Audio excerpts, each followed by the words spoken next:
Une fois que j'ai déclaré mon espace de nom, il faut encore que j'attache les éléments de mon document XML à cet espace de nom. Et pour les attacher, je peux le faire de deux façons. Soit j'utilise les règles d'association par défaut, soit je les attache de façon explicite, ce qui est probablement le plus simple et le plus lisible, et c'est ce que l'on va utiliser à présent. Tel que l'on a déclaré notre espace de nom de cette façon, en fait, on ne peut utiliser que les règles d'association par défaut. Si l'on veut pouvoir attacher des éléments XML de façon explicite à cet espace de nom, il va falloir associer cet espace de nom à un préfixe XML. Comment est-ce qu'on fait ça? Eh bien, devant le XML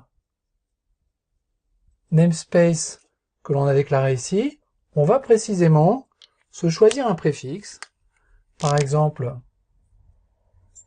T3, qui va pouvoir être utilisé dans le document XML pour attacher les éléments XML à cet espace de nom.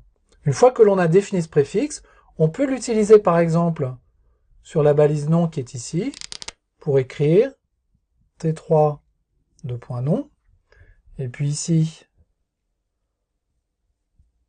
on va fermer notre balise avec T3 de point nom, et ce faisant, on attache l'élément XML qui s'appelle nom via ce préfixe T3 à l'espace de nom qui est défini ici.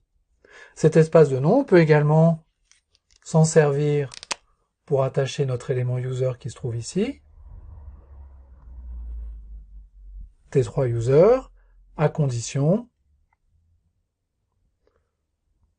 de l'utiliser ici également pour fermer cette balise user.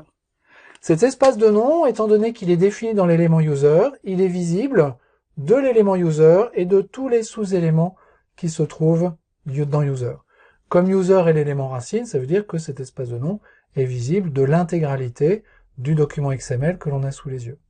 Mais on aurait très bien pu définir un espace de nom au niveau de la balise age, par exemple, qui aurait été visible de cette balise age et de toutes les sous-balises que l'on aurait pu créer dans cette balise age. Il est très fréquent de définir des espaces de nom locaux à des sous-éléments dans des documents XML de grande taille.